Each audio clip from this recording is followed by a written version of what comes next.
Hey everybody, if you enjoy the podcast and the content it provides, be sure to hop over and check out the community. The community is an exclusive members website that is just an extension of what we do here in July at the Central Virginia Sport Performance Seminar. What it is a combination of video lectures, a coach's corner with your Monday morning take-home information, and a forum where you can talk about anything and everything related to the field of strength and conditioning. In the community, you'll find content added each month from some of the top practitioners in the world, ranging from PhDs to high-level coaches, bringing you exactly what they're doing with their athletes or their research at the present moment. On top of that, an additional discussion by coaches bringing you that Monday morning information, things that you can add to your training program right away.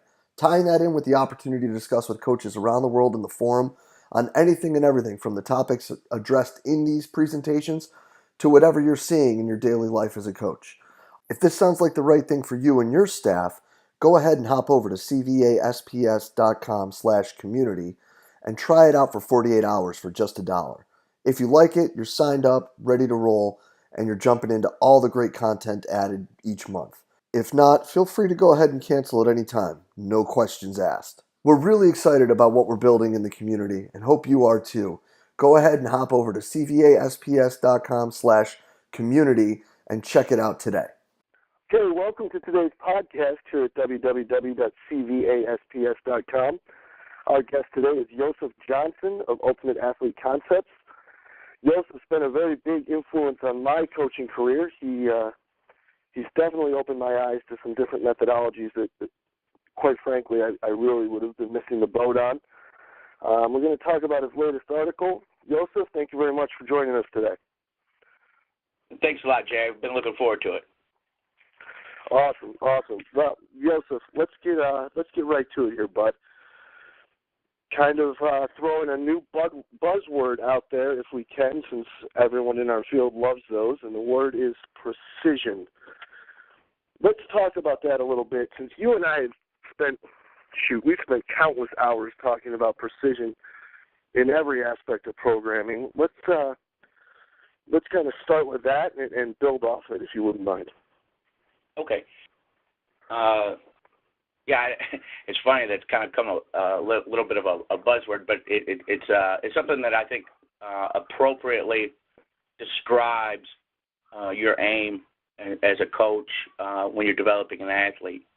And so I think if I remember correctly in the article, I kind of alluded to it's kind of like being a doctor who prescribes a medication or a treatment for a patient. While medications can save lives, they can also, used incorrectly, can kill people.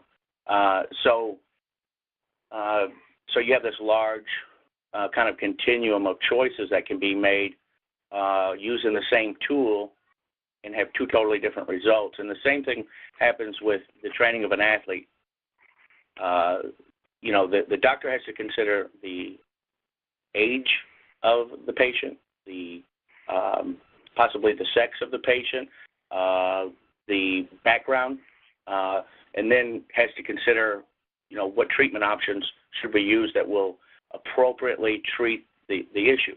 So much in that way, when you have a group of athletes or one-on-one athletes, you have to evaluate what will work in the particular context to get the specific result that you want.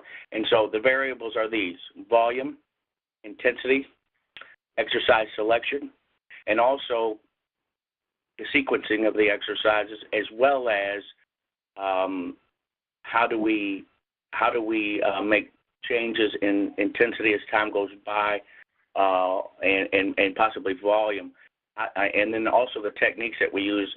How do we change from one year to the next? Because one of the things that I think is probably sorely missing is after one off season, you see a lot of people plateau because they don't know what to do next. So giving all those things together, that's really what defines precision training: right methods for the right person at the right time and the right dose. Yes, and that's kind of a great lead-in to what has now been, on the internet, as let's call it a buzzword again, minimalist training or minimalist prescription of exercise, which, you know, people love to have cool things that they can tag onto stuff. And I don't know why, after spending a couple weekends with the guy and talking with him multiple times on the phone, obviously not as many as you have, but people seem to miss that Doc has been talking about this forever. And when I say Doc, I mean Dr. Yosef, giving the least amount needed in order to, the least amount of stimulus required in order to yield the adaptation desired, now seems to be something that people are looking at. Let's talk about that a little bit because, you know, again, this is another topic that you and I have spent countless hours talking about, the programming of all the athletes I work with. Touch upon that for a brief moment, if you don't mind. Sure. Yeah, really what you're talking about is, you know, at a particular stage in training, the athlete has a maximum that their body will adapt and give you improvement, and that's based upon the level of athlete they are and also on their genetics. So the idea is to find that sweet spot of volume and intensity that elicits that result. You're not going to get any more than that result. That's already a foregone conclusion. The only thing that you're trying to ask yourself is, what's the sweet spot? Where do I optimize, volume and intensity to get that result that they're capable of having? And so, you know, what someone may call minimalist, what I call it is just trying to find it out. And the way that you do this, because you're not going to, it's going to be rare that you're going to hit it right on the head. Although as time goes by, you probably get much better at it. I think more of the question is, let's err on the side of caution and go below that level and then slowly maybe make adjustments upwards until we see that, okay, we're hitting a really good level of response with the athlete. The athlete's not worn out. They're not beat up coming into each workout. So one of the things you'd see is that they're improving at a very nice pace. And secondly, subjectively, you're asking them how they're feeling and how they're doing, and they're not coming into subsequent workouts beat up. Those are two really good measuring sticks, I guess, if you will, to get that done. Oh yeah, without a doubt. And I think that almost using each workout, when you look at, and we'll get into this in another podcast, more of the jumping work that'll turn into specialized work and things of that nature, but looking at specific jumping activities, whether it be a single vertical jump, a long jump, single or double effort or multiple effort bounds. And what we have found is by recording data, like this is what athlete X jumped on day A. Day B, they should be jumping slightly higher, so that they are yielding some sort of training effect, whether it be higher or further. Or maybe it's covering the distance at a greater speed, in less time, or in less steps. And understanding that when they miss two in a row, well, then it's time to make some adaptations, and it's time to make some changes to your programming, and knowing that now is when you need to change what they do. Yeah, I think really the key is this. The two big keys is knowing the athlete, paying attention to what you saw the last time that you were with them, asking relevant questions. Number one, how are you feeling today? And that seems like a really kind of a easy thing, but you got to ask, because most athletes don't pay attention to details because they're used to a coach saying, just suck it up and let's get going and let's get the work done. In terms of training for performance, you have to use a different approach. You say, how are you feeling? Okay. How's your sleep been? Have you had a cold? Any allergies?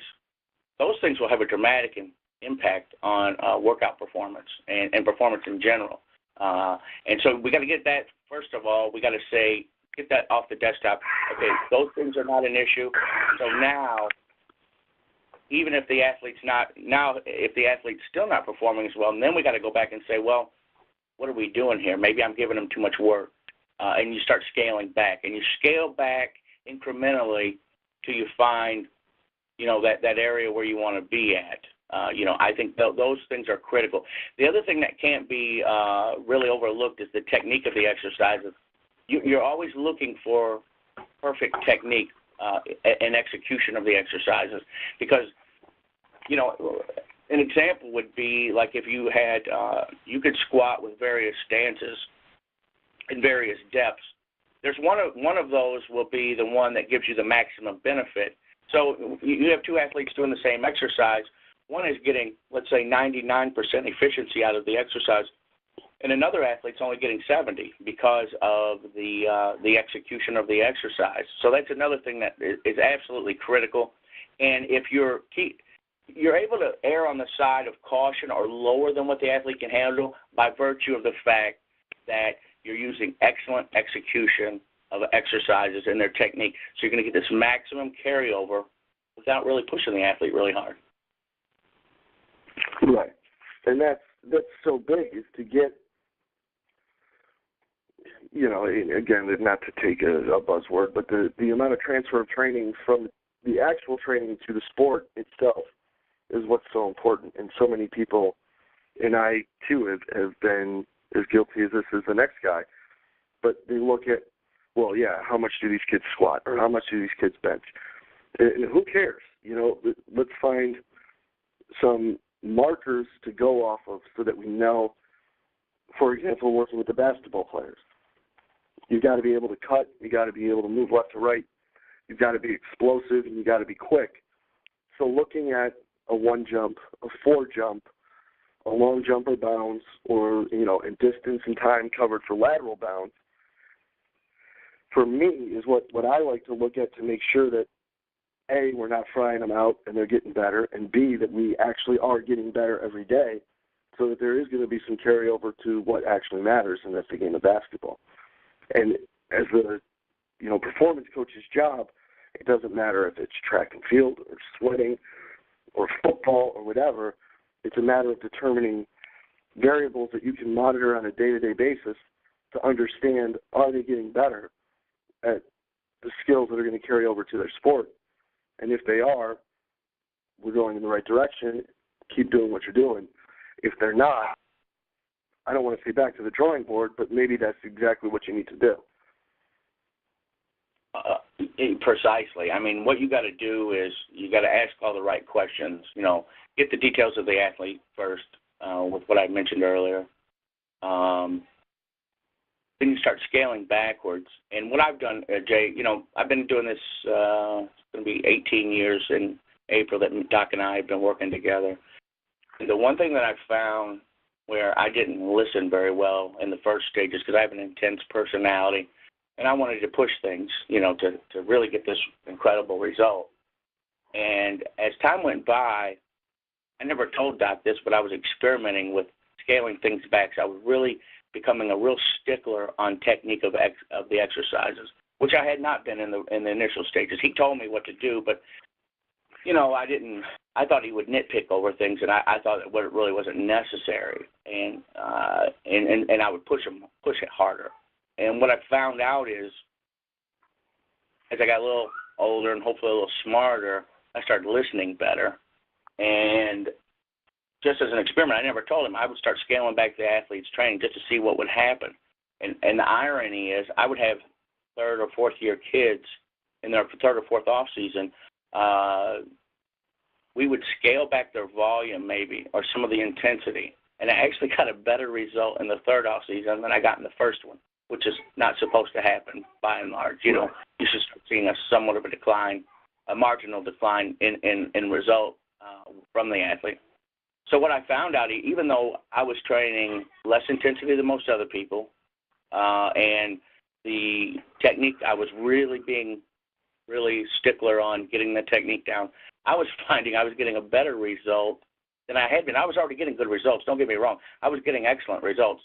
But I was getting even better as I started to do what he said. You know, I was really paying attention to that, and it really opened my eyes that precision in what you're doing matters way more than how hard you work them. Matter of fact, if you're killing them, you know, most of these guys are not high-level athletes. So when you get kids, they're relatively untrained, even at the collegiate level, high school level, definitely untrained. You got to consider who you're dealing with. And one other point, if I may make, a lot of the literature that even the books that we publish they are written for high-level athletes, and you've got to remember you don't have a high-level athlete, so you've got to go back and do something that's appropriate for the kid that you got. Right. As cliche as it is, the KISS principle plays such a vast, strong role in what we do. Just keep it simple, stupid. Look at what they're doing. Look at the proper techniques. I mean, from everything from, maybe not so much the warm-up stuff, unless there's an actual goal to the warm-up other than just warming them up.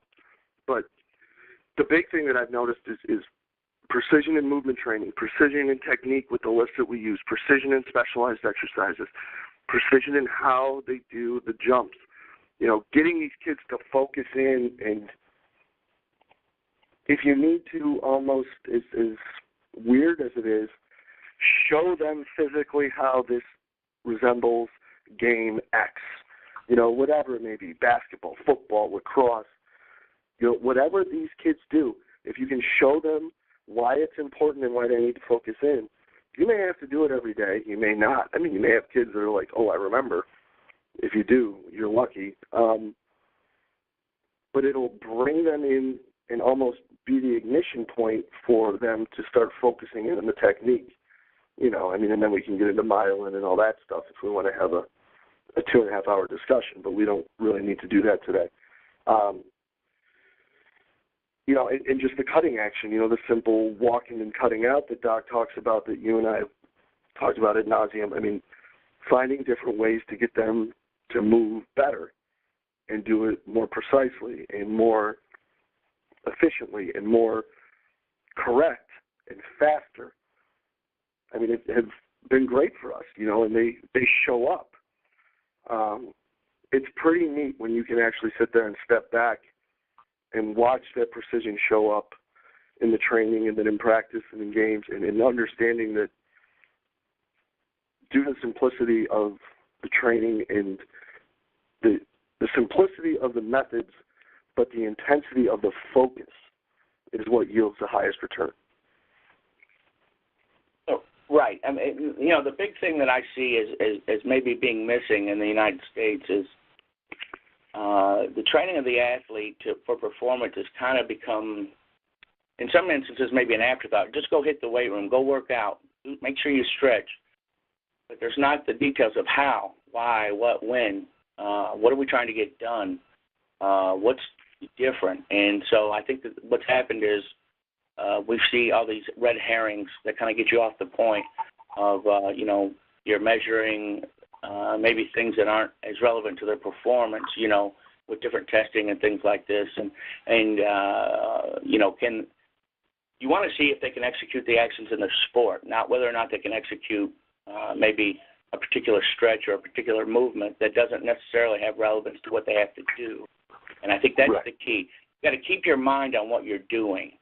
Always. If for an example, if you have a point guard, the number one thing that you need him to be able to do is to be quick as lightning, laterally and front. He needs to be extremely quick and be able to change directions very quickly. That's the primary objective there. And then you've got all your other ones. He needs to be able to jump. He obviously needs to be fast up and down the court. He also needs to have good endurance. But, you're looking at it. What's going to make him great? What's going to make this guy great? Well, if nobody can get around him when he's on defense, and he can get around anybody he wants to when he's on offense, well, now he's a totally different player, and that's the objective. And I think that,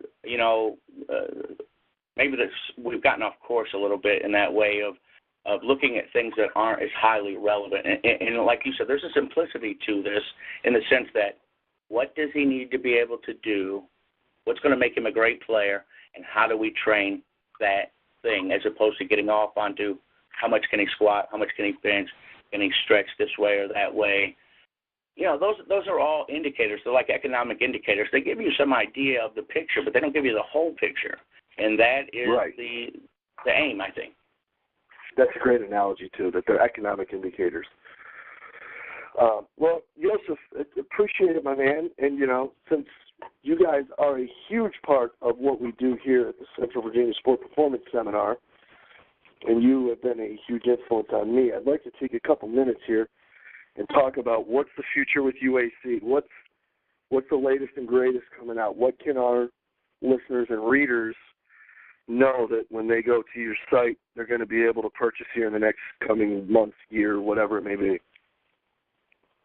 Well, actually, we've got 3 things that we're working on. Well, a few more than that, but I've got the upcoming closest release that we have. I'll be partnering with Dr. Yosef on a new book from him called The Kinesiology and Biomechanics of Exercise.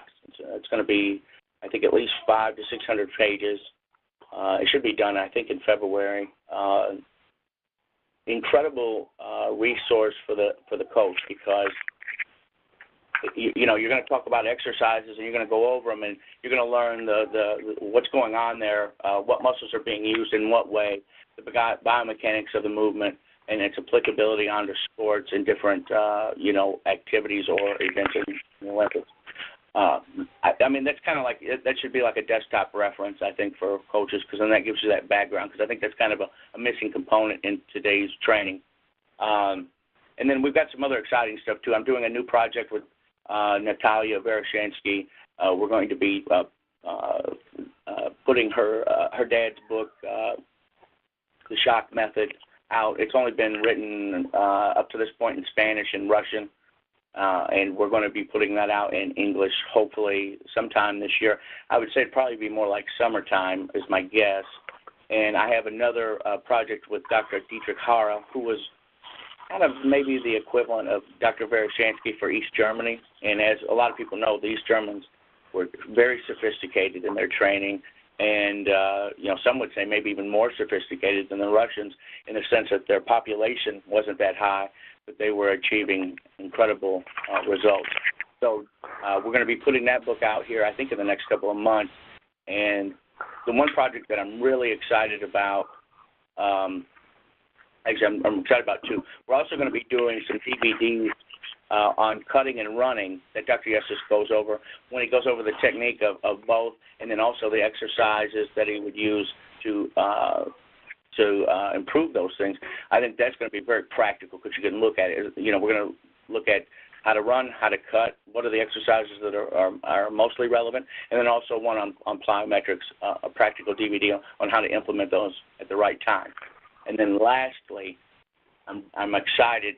We're going to be doing a brand new book from Dr. Anatoly Bondarchuk, and this goes along with what you and I have been discussing. It's going to be somewhat like a life plan for an athlete.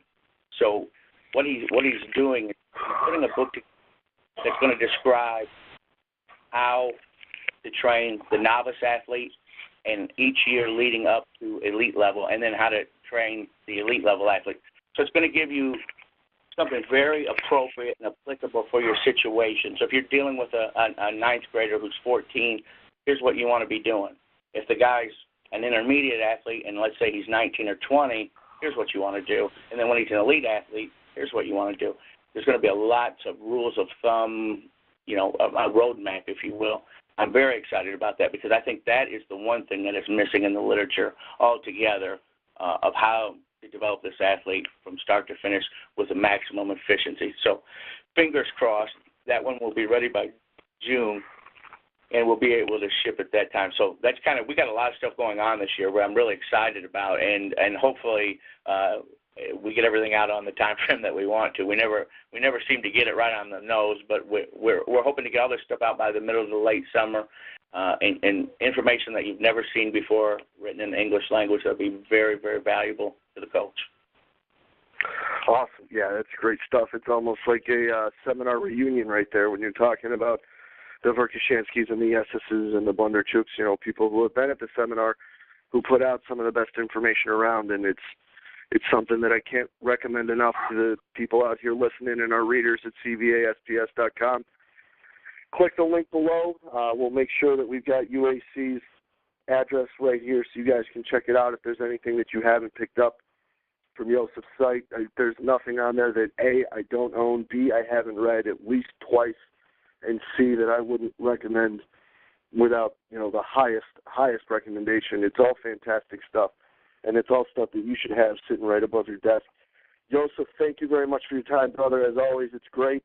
Look forward to talking with you again soon, my friend. Thanks a lot, Jay. I appreciate it. You have a great weekend. You too. Thank you.